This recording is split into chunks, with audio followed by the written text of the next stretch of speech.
আসসালামু আলাইকুম দর্শক, একটি খবর দেখলাম।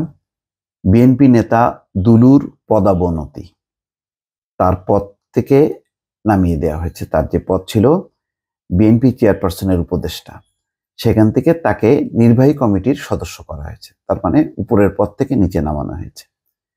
এই সিদ্ধান্তটা হয়তো নানাভাবে অনেকে দেখছেন, কিন্তু একটা কথা বলে রাখি, 5ই আগস্ট সরকার পতনের পর, শেখ হাসিনার স্বৈরশাসনের অবসানের পর অন্তর্বর্তী সরকার ক্ষমতায় আসলেও মানুষ মনে করে যে প্রকৃতপক্ষে ক্ষমতায় এসছে বিএনপি জামাত, প্রধানত বিএনপিকেই ধরা হয়। এবং সারা বাংলাদেশে শান্তি শৃঙ্খলা রক্ষা করা, মন্দির মসজিদ রক্ষা করা, যাবতীয় কাজগুলো কিন্তু বিএনপি করেছে। তারা আপ্রাণ চেষ্টা করেছে। সব ক্ষেত্রে সফল হয়েছে তা না, বহু ক্ষেত্রে তৃণমূলে যেই ক্ষোভ বিক্ষোভ তার বহিঃপ্রকাশ ঘটেছে, এবং কিছু লুটেরা তো সেই সুযোগ থাকে, সেই দায়ও কিন্তু পড়ে বিএনপি জামাতের উপর। যাক, পরিস্থিতি সামলিয়ে তারা একটা মোটামুটি একটা সুশৃঙ্খল অবস্থার মধ্যে আনছিল। এর মধ্যে গত 16ই আগস্ট তিনি একটা বক্তব্যে বলছেন যে টিভি পত্রিকায় খুনি হাসিনার ছবি ও বক্তব্য প্রচার করলে জ্বালিয়ে দেওয়া হবে।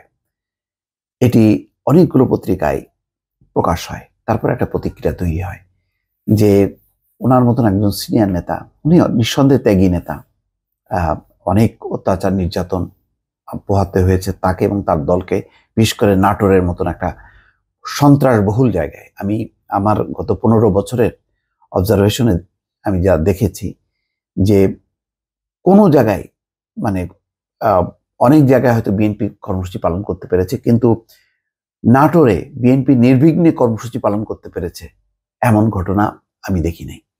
যখনই তারা কর্মসূচি করেছে তখনই তারা হামলা, বিশেষ করে এই রুহুল কুদ্দুস তালুকদার দুলুর বাসায় কি পরিমাণ যে দফায় দফায় হামলা হয়েছে, অফিসে হামলা হয়েছে, বাসায় হামলা হয়েছে, মানে অবর্ণনীয়।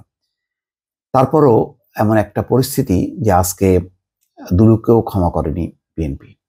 এটা অবশ্যই একদিক দিয়ে ভালো, আবার একদিক দিয়ে নিঃসন্দেহে যারা দল করেন তাদের জন্য দুঃখজনক। যে দুঃখজনক এই কারণে যে এরকম একটা ত্যাগী নেতাকে শুধুমাত্র এরকম একটা কথা বলার জন্য এটা করা হয়েছে, এটা অনেকে হয়তো মানবে না। কিন্তু আবার আপনি যদি বড় ক্যানভাসে দেখেন তাহলে এটা ঠিক আছে, কেননা এই সময়টায় বিএনপির আচার আচরণের উপর নির্ভর করে দেশের শান্তি শৃঙ্খলা, এবং কোনো রকম যদি সেটা ব্যাহত হয়, অন্তর্বর্তী সরকার তো চিরকালের জন্য না, তার একটা 2 বছর 4 বছর 5 বছর পরে তো সে তো ক্ষমতা ছাড়বে, সে তার সংস্কার কাজগুলো শেষ করবে। যে লোকগুলো অন্তর্বর্তী সরকারের, তারা ক্ষমতা লোভী না, তারা ওই ক্ষমতায় ওই মন্ত্রী উপদেষ্টাই পদ তাদের জন্য এমন আহামরি কিছু না। ফলে তারা চলে যাবে, তো তারপরে কে আসবে?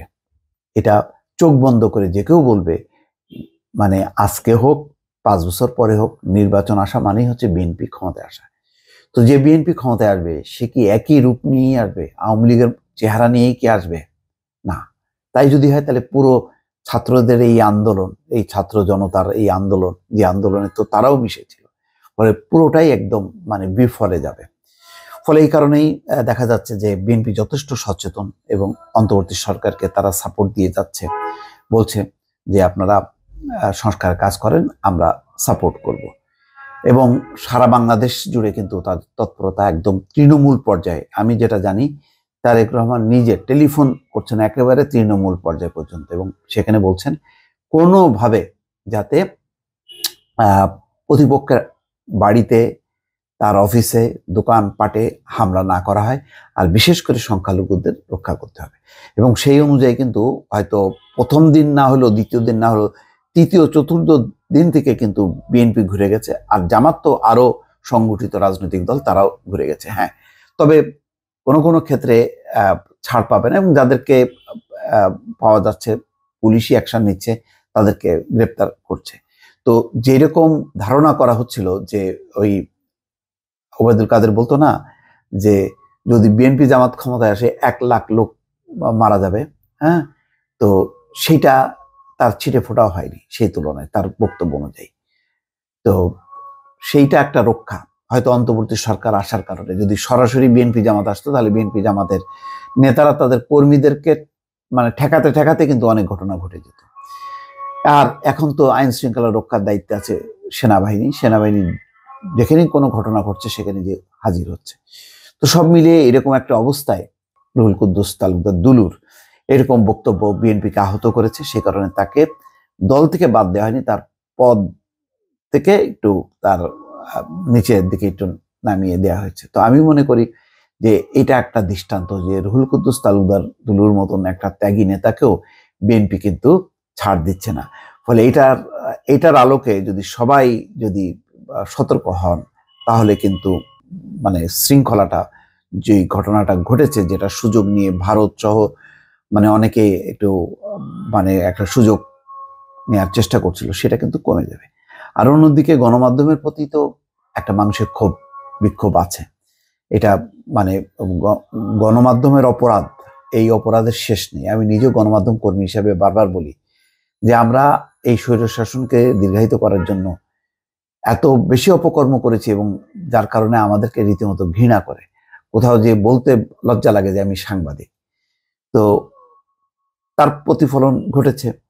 তো এটা হলো প্রথম আবেগের একটা বহিঃপ্রকাশ, কিন্তু এটাকে তো আর মানে স্থায়ী রূপ দেওয়া যায় না যে এটাই চলতে থাকবে। গণমাধ্যম স্বাধীনভাবে তার মতন কাজ করবে, এতে বলার কিছু নাই। আর শেখ হাসিনার সময় যেটা হচ্ছে তারেক রহমানের ছবি বা বক্তব্য প্রচারের নিষেধাজ্ঞা দিয়েছিল, তো সেটা তো খারাপ দৃষ্টান্ত। সেই খারাপ দৃষ্টান্ত অনুসরণ করে শেখ হাসিনা বা আওয়ামী লীগের কারো ছবি বক্তব্য প্রচার করা যাবে না, তাহলে তো পাল্টাপাল্টি হয়ে গেল। তো আমরা একটা খারাপ দৃষ্টান্তের বদলে আর একটা খারাপ দৃষ্টান্ত স্থাপন করব না। এটা হয়তো আর সাময়িক আবেগের বশে রুহুল কুদ্দুস তালুকদার দুলু বলেছে আমি মনে করি। এটা উনি নিশ্চয়ই নিজেও বুঝবেন এবং তার দলও বুঝবে, এবং তবে সামগ্রিকভাবে আমি মনে করি যে এই সময় দলের এরকম একটা সিদ্ধান্ত খুবই জরুরি ছিল। দর্শক ভালো থাকবেন, আল্লাহ হাফেজ।